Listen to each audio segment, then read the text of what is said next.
So they took Jesus, and carrying the cross by himself, he went out to what is called the place of the skull, which in Hebrew is Golgotha. There they crucified him, and with him 2 others on either side, with Jesus between them.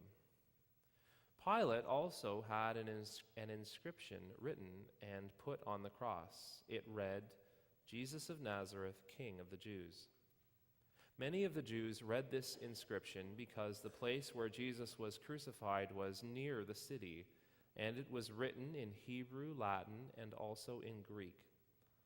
Then the chief priests of the Jews said to Pilate, "Do not write the King of the Jews, but rather simply, 'This man said, I am King of the Jews.'" Pilate answered, "What I have written, I have written." When the soldiers had crucified Jesus, they took his clothes and divided them into 4 parts, 1 for each soldier. They also took his tunic. Now this tunic was seamless, woven in one piece from the top.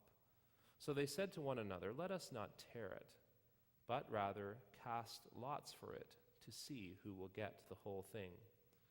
This was to fulfill what the scripture says, "They divided my clothing amongst themselves, and for my clothing they cast lots." That is what the soldiers did. Meanwhile, standing near the cross of Jesus were his mother and his mother's sister, Mary the wife of Clopas, and Mary Magdalene. When Jesus saw his mother and the disciple whom he loved standing beside her, he said to his mother, "Woman, here is your son." Then he said to that beloved disciple, "Here is your mother." And from that hour the disciple took her into his own home. After this, when Jesus knew that all was now finished, he said, in order to fulfill the scriptures, "I am thirsty." A jar full of sour wine was standing there. So they put a sponge full of the wine on a branch of hyssop and held it to his mouth. When Jesus had received the wine, he said, "It is finished." Then he bowed his head and gave up his spirit. Since it was the day of preparation, the Jews did not want the bodies left on the crosses during the Sabbath, especially because that Sabbath was a day of great solemnity. So they asked Pilate to have the legs of the crucified men broken and the bodies removed. Then the soldiers came and broke the legs of the first and of the other who had been crucified with Jesus. But when they came to Jesus himself and saw that he was already dead, they did not bother to break his legs. Instead, one of the soldiers pierced his side with a spear, and at once blood and water flowed out. The one who saw this has testified so that you also may believe. His testimony is true, and he knows that he tells the truth.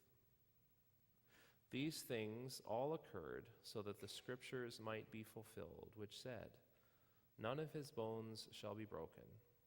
And again, another passage of scripture which says, "They will look on the one whom they have pierced."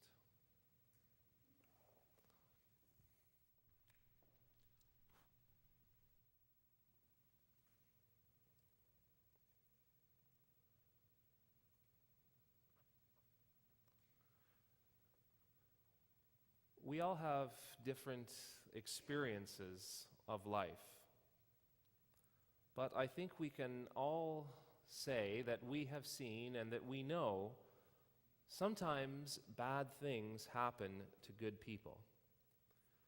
And when we see bad things happening to good people, for those of us who are believers in God, this can be a great test of our faith. Many of you know the story of Melanie. A few years ago, Melanie went as a volunteer with the Red Cross to New Orleans to help in the cleanup efforts of that devastated city following the impact of Hurricane Katrina. Melanie, like the other volunteers, went into houses that had been filled up with water and backed up sewage and tried to clean up after this devastation as much as possible. Now, the air quality in these homes was unfit for human beings. Melanie and the other volunteers were not given adequate protection. And the mold and pollution in that air ruined her lungs. Melanie was a fit and healthy and active young woman whose health was taken away from her. As many of you know, she recently received a lung transplant, but continues to face a long road ahead. What a terrible injustice. How could something like this happen? How could God let something like this happen? How can goodness and decency be rewarded with such suffering? We can likely think of many other examples of bad things happening to people who simply did not deserve it. Maybe we can look back on our own lives and feel that a great injustice has been done to us, quite undeserved. What can we do in the face of a life which sometimes serves up such unpleasant and devastating realities? One thing we can do is to say that there is no God. Surely if there was a good, a loving, and a powerful God, such a God would not let these kinds of things happen. Therefore, there is no such God. There cannot be. We can say that. Another thing we can do is simply to hate God. I have known, as perhaps you have, those who cannot quite bring themselves to say that there is no God behind the creation of the world, but that this God is a hateful God whom we will hate in return. The other thing we can do is, in contrast, to resolve that we will wrestle with and learn from the two realities that seem to coexist. God is love, and God lets us experience at times unbearable challenges. If it is this latter, I believe there are three things which can help us with our reflection. First of all, I think that God allows hardship into creation so that we can learn to appreciate and enjoy the many good things of this world. The famous theologian of the 12th century, Thomas Aquinas, once coined a remarkable phrase in reflection upon the story of Adam and Eve, who had eaten from the fruit of the tree of the knowledge of good and evil and sinned against God and were cast out of the garden. O felix culpa, O happy fault, or O blessed blame. What he meant by that is, however painful and ugly it may seem, our brokenness allows us to see God at work in remarkable and redemptive ways. I remember when I was in university, my roommate and I never seemed to have any money, never enough money to go out and do very many fun things. Although I'm sure that's very common among university students, it seemed to us like our friends always had more money, or at least enough money to go out and have a little bit more fun than what we were having. We learned in living through that experience and upon reflection that it is not about having money or seeking new experiences and excitement which brings happiness, but so often it is the little things in life which bring joy. This is a lesson which has remained with me through the years. If we have been sick and returned to health, we will appreciate that health so much more than if we had never been sick in the first place. If we have been lonely and find companionship, we will appreciate that so much more than someone who has never known true loneliness. When we have realized our sin and been forgiven, we will appreciate that so much more, and we will appreciate truly the grace of the forgiver. Paul wrote in his letter to the Romans chapter 5, where sin increased, grace increased all the more. I think a second thing we can learn is that suffering teaches us to endure. It teaches us to hope. And in so doing, it strengthens us. Some of you, like me, are golf fans. And even if you are not a fan of golf, you may have seen some of the coverage of the famous Masters tournament last weekend. The winner of that famous golf tournament was a Spanish golfer named Sergio Garcia. For almost 20 years, Garcia has been known as probably the best golfer in the world never to have won a major championship. For followers of the sport, it has been seen and recognized in Garcia's personality that this status as a great player never to have won a great championship has eaten away at him. When finally he won at the famous links of Augusta National, the joy on his face and in his being was palpable. He appreciated that win perhaps more than anyone else could have. Now, of course, professional golf and professional sports don't really matter. We don't need to have too much sympathy for people who make millions of dollars playing a kid's game. But this experience can be paralleled in life. A number of years ago, when I was a seminary student, one of my classmates was from Korea. Now, being a golfer, I befriended other classmates who were golfers, and every once in a while we would get to go out and play around. One day we decided to take with us our classmate from Korea. He had never been to the golf course before because in Korea golf is incredibly expensive. It is a sport for only the wealthy, and most people from that country will never have the experience of going out to play even one round of golf. It is simply impossible. I have never seen anyone enjoy a day on the golf course so much. This was a treasured experience that he would never have expected in life. Of course, it was his first time out and he was terrible. He could barely hit the ball. And yet he had a smile from ear to ear. There are many examples of periods of difficulty and suffering which teach us to hope and which teach us to appreciate the many good things that there are in life. For example, we may hate having to take out a mortgage and pay for a house over a period of 25 years, but when that mortgage is paid off, we will certainly appreciate that house. God lets us feel the pain of going without. There is no disputing that fact. God has been doing this since the dawn of human history. God let his own people, the people of Israel, wander in the wilderness for 40 years after they left Egypt and before they arrived in the Promised Land.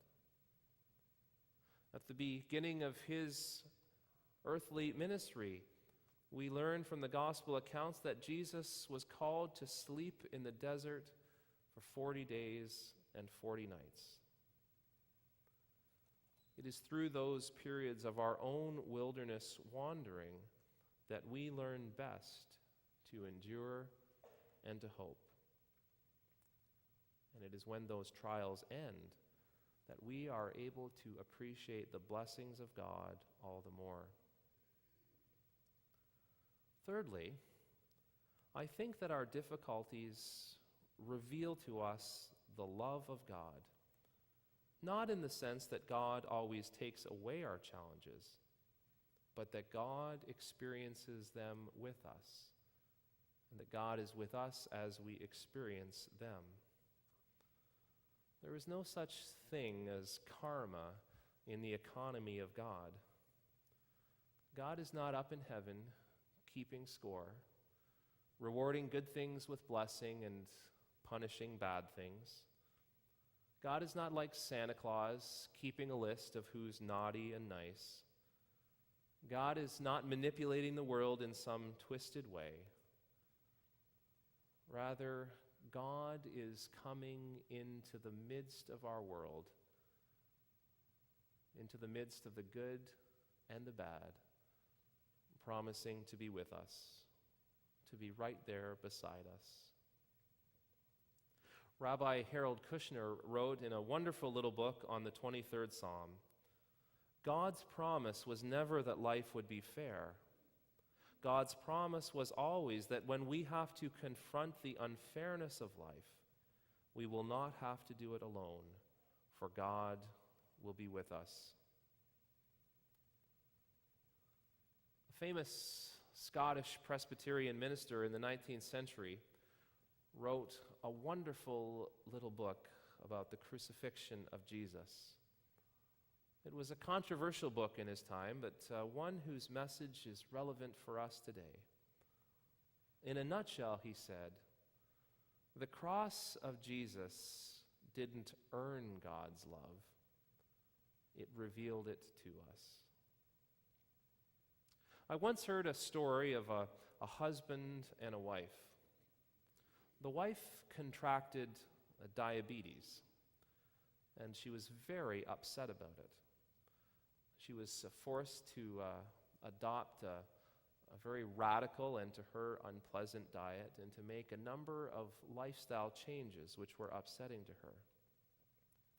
Her husband vowed to go on eating her same diabetic diet and going through the same lifestyle changes as she. That wife knew that she was loved. Would we know God's love better if we continued to live in the Garden of Eden? I suggest that we know it better because we are out of the garden and because God has come with us. When we see some injustice, be it great or small, we are tempted to ask, how could God let this happen? While we might not ever be able to answer that particular question to our satisfaction, we can say that God has let this very same thing happen, or worse, to Jesus.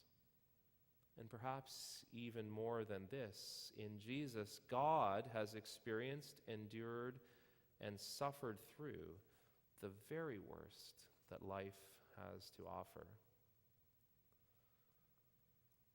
Some of you may recall a film which is almost 20 years old now called Pleasantville. It portrays an idyllic community in 1950s Iowa, portrayed in black and white, where everything is incredibly perfect and yet also incredibly dull and boring. The plot of the movie is created by two teenagers in the year 1998 who are watching this Pleasantville program in black and white, perhaps much like we might turn on the TV and watch Leave It to Beaver in black and white today. They are magically then transported into the program. They're living in perfect little black and white Pleasantville. Not very long into the story, these two teenagers from the 1990s begin to bring unsettling disruption into Pleasantville. And yet, as they bring disruption, they bring color and joy. And the program gradually transitions from being in black and white to being in full color. The suffering of our world is hard. It is hard enough, and we know that. It is even harder in that suffering is distributed so unevenly and in ways that we cannot explain. And yet, it is suffering and its seeming senselessness that has become the very venue for God's love and saving power, and of our ability to recognize God at work.